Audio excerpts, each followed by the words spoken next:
When kids are involved, look, I've got to be honest. When I go through and do this series, I'm going to get emotional because while I recognize and understand that I need to learn to stand up for myself, standing up for the people I love, and when I see them getting hurt, yeah, I get angry because that's a natural thing as a parent. So when kids are involved, uh, narcs seem to fall into two categories. The first category is that when they go through the discard phase, they just go and throw everything away. They throw the kids away as well. And if you're a parent who the narc has done that to, um, that's kind of a blessing in disguise. I know your kids are going to go through a lot of pain and a lot of hurt. You also have the opportunity to be the source of influence to help them to and encourage them to see, get a counsellor or talk to a counsellor, talk to people about how they're feeling and help them to process how they're feeling. The other category seems to be that the narc keeps the kids in there until such times as they want to play the next move with them. And they'll use the kids, in my case, she used the kids to hurt me. She hurt the kids.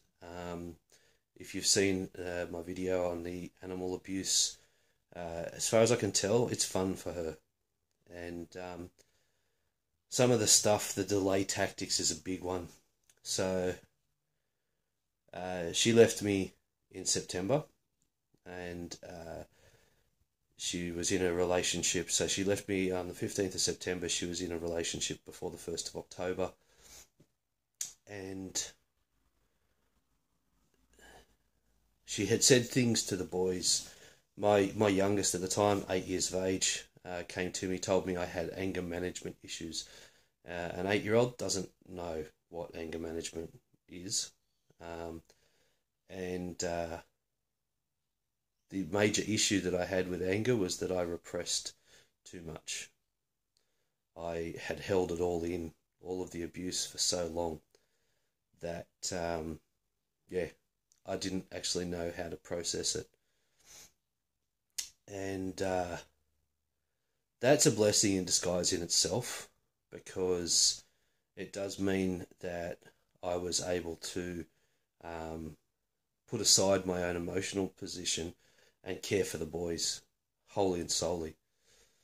My eldest had said to me on one occasion that I was not like the devil, I was the devil.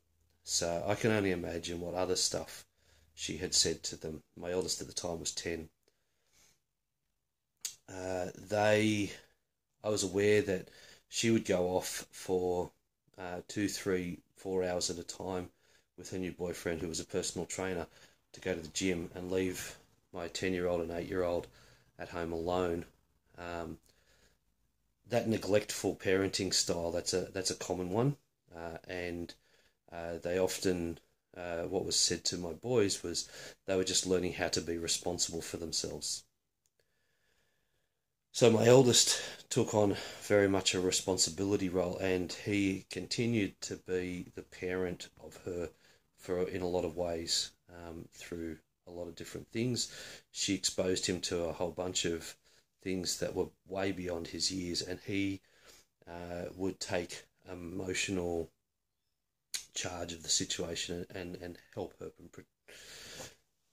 Basically took on the role that I had been doing. So I'd role modelled it really well. So I admit my part in this completely.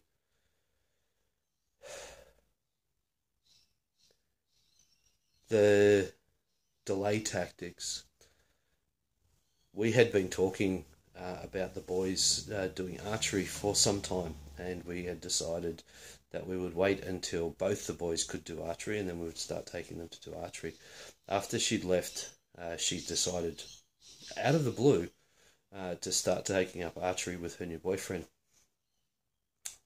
Through the December of that year, so the month September, mid-September, when she left me, beginning of October, the new boyfriend moved in, and through December, every weekend when the boys came over, Aiden would ask me to text her and say, can he go to archery with her? And I would do this, and she would not respond, not reply at all. So she'd built up in his mind archery as a big thing, and it was also a way for an exciting thing, something to bond with the new step parent, which my youngest told me about.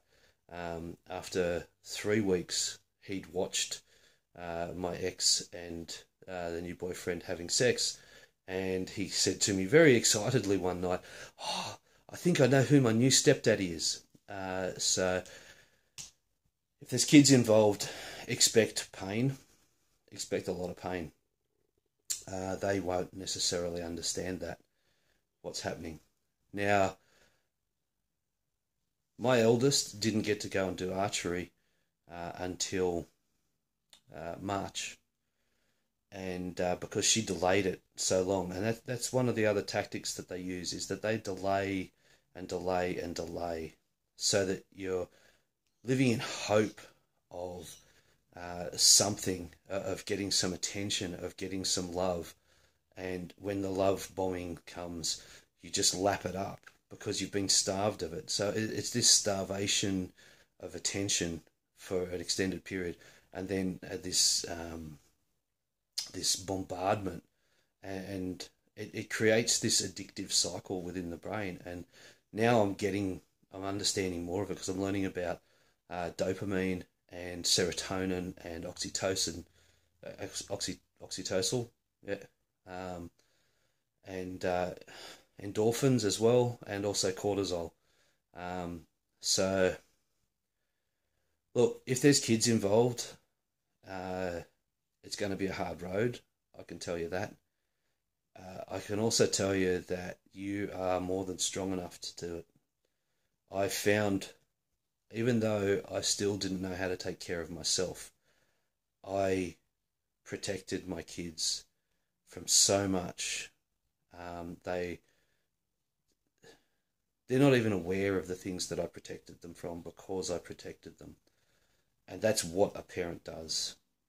And what I observed of her behaviour, she exposed them to things that were so far beyond their years that has totally distorted. And she did it openly under the guise of, I'm just being honest with them. Oh, fuck. Okay, I've got to go. Peace. And, hang in there. Hang in there.